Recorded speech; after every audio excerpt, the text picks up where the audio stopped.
Last week, really honestly, starting, or a week before that actually, starting with Palm Sunday, following to Good Friday, and then Resurrection Sunday, we witnessed and celebrated that Jesus is not the kind of king that we expected. We actually celebrate that he's not the king that we expected. Unlike kings of this world who wage wars, show self-interest, or dominate through military or economic leverage and strength, Jesus is a king whose power is revealed through sacrifice. He's a king whose kingdom comes not by taking life, but by offering life. A king who defeats death through self-giving love, and in doing so opens up entirely new way of life, and then invites us into it. Now, if that's true, if that is the kind of king Jesus is, and he's not like the kings of the world, if this is all true, the question for us today is, how do we actually follow this kind of king? Now, I think that's actually a really important question for us to wrestle through, right? We can go through all the Easter weekend, Palm Sunday before that, and celebrate and remember and think about it, and there's all this height and family and all this good stuff that's happening.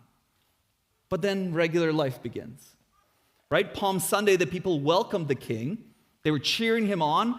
They were excited that here comes this king who's going to be this new king of the world who will actually do what kings do. That was the Palm Sunday expectation of the king. He will destroy the enemies of the empire. He'll destroy the enemies of the people, the Roman Empire who's controlling them. He'll then put us, the people, in charge, and we will rule the world in this kingdom, subjugating those who resist. But then when Jesus clearly announced that that's actually not the kind of king he is, people quickly turn on him. And then the king is rejected, hung on the cross to die, because he refused to act like the kings we desired. And then Sunday, we celebrated that when King defeated death, he was victorious over the grave, and this resurrected king offered life beyond the cross, beyond the tomb. Which brings us to the question, how do we actually follow this kind of king meant in my life? And I've noticed that there's been different seasons in my own life, what follow me meant for me. I did have some assumptions as I went to Bible college. I had assumptions that if I could just learn everything I can about God, if I could memorize enough, understand enough, organize it all really clearly, then I would be following Jesus well. And then I would be able to help others follow Jesus if I had all this information really in a good way. Like if I could just know it all, know all the verses, memorize them, and have it all sorted, then I can follow him well and lead others to follow Jesus well. So much of my early faith was shaped around that idea of following Jesus. It was deeply tied to information. Again, if I can get it right, if I knew enough, understood enough, then that would mean I'm following Jesus well. Because when you actually read and go back to the Gospels, Matthew, Mark, Luke, and John, the four accounts of Jesus' life and his ministry, and if you can read them maybe with like fresh eyes, like not with expectations, but just fresh eyes, so you can read just the story of what's happening, you start to notice something very different. In fact, you begin to notice that for most people in the New Testament, following Jesus was not primarily about information or knowledge. Rather, it was deeply and profoundly tied to relationship. As you read the Gospels, you start to notice a pattern again and again and again. Jesus doesn't just present ideas for people to believe. Rather, he extends an invitation for people to follow him. He simply invites people into a relationship. And this is kind of where it gets weird, because the invitation to follow him was to accept him as a king of a different kind of kingdom. And somehow in this kingdom, all who are willing are invited. Not just like the put together ones, not just the ones that had all the right information or had all the right things memorized, not the religious or the impressive. No, Jesus begins to extend this invitation to follow him to all kinds of people. To the rich, to the poor, to the spiritually curious, to the spiritually confident, religious, irreligious, insiders, outsiders. Jesus just begins to invite everybody to follow him. And to every single one of them, this invitation just keeps echoing and echoing. Follow me. Follow me.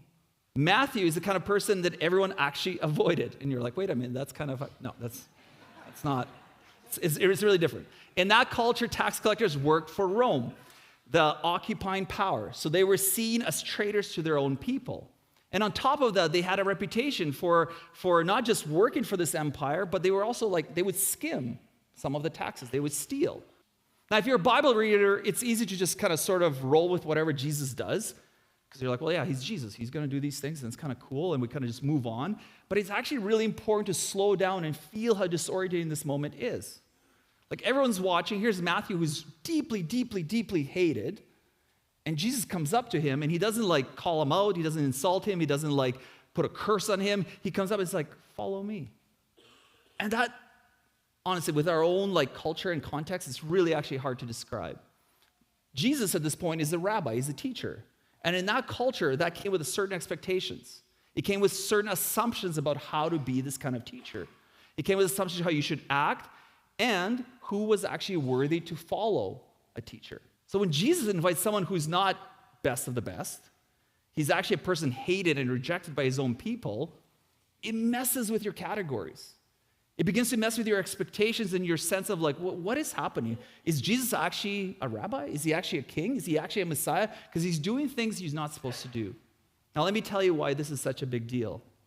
What we see in the gospel story is Jesus was so extraordinarily comfortable with people who weren't anything like him. And as you read Matthew, Mark, Luke, and John, apparently people who were nothing like Jesus were very comfortable with him. Why is it that he chooses people who are nothing like him instead of us, people who are like him? Now, because sometimes faith, at least for me, had become a lot about information and rules, and when it does, when that's the way we approach faith, when that's the way we approach following Jesus, we begin to feel responsible to point out how wrong or how sick someone else is. We begin to point the finger. We begin to make a statement. We begin to proclaim how sick somebody else is. When we feel the need to constantly point out how sick someone else is, it often says more about us than it does about them. So here's what I've learned. You actually don't need to convince someone that something's wrong in their life, that they're sick. Most people already feel it. Well, what we may miss here is that this is incredibly offensive to the Pharisees, because all they did in their life is learn. Their whole life was built around this, to study the scriptures, to keep the rules. This was like literally their full-time job. Their full-time job was essentially to be good. Like, so if somebody asks them, like, what do you do? What's your identity? He's like, well, I'm good. You know, I stay clean, I get it right, that's my job. There's a clear assumption here by the Pharisees that we are the ones who actually get it and you, Jesus, don't. And now Jesus shows up and says to them, go and learn what this means, which is frustrating and insulting because he's telling us, the experts, to go back and to learn. Jesus, in his words, is saying, you have mastered the system. You know the information. You can recite it all. But you have missed the heart.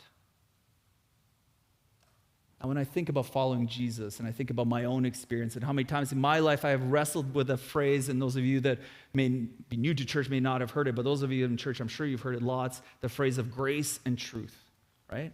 You've heard this, right? Yeah, of course we have to offer grace to people, but we have to also offer truth. That's true. Because the pushback often sounds like this. Well, Jesus is Jesus, so of course he can be around sickness and brokenness and not be affected by it, but what about us? What if the invitation, follow me, isn't just about believing the right things? What if it's actually about stepping into the kind of life Jesus himself is living? Which means when we see people living in ways that aren't leading them into life, the call isn't to stand back, to analyze, to call out the sickness in them, but rather to follow Jesus towards them. And not only that, not only does he move towards the unexpected people, he says, follow me. And they do. And when they do, it's so easy, like a Pharisee, to be like, whoa, wait a minute. You can't call them to follow you. Yeah, they got to get all this other stuff right. They're sick. And yet Jesus shows up in the middle of our mess, and he calls us to join him, to be faithfully present right in the middle of people's questions, their longings, their hurt, all of their unfinished stories, just as he is for me. Just as Jesus is for you. This is the kind of king he is. This is what we celebrated last week, that he's not like the kings of the world, that he's different, That he steps to those that we think are sick and wrong and are separated and far from us and says, no, follow me. The cross, the tomb, the resurrection, they're not moments in history. It was a complete overturning of how the kingdoms of this world would operate. The kingdoms of this world rule through power, control, coercion. They draw lines, borders, they determine who's in, who's out. But King Jesus, he moves towards you. And he doesn't wait for you to figure it all out. He meets you right where you are and says, follow me.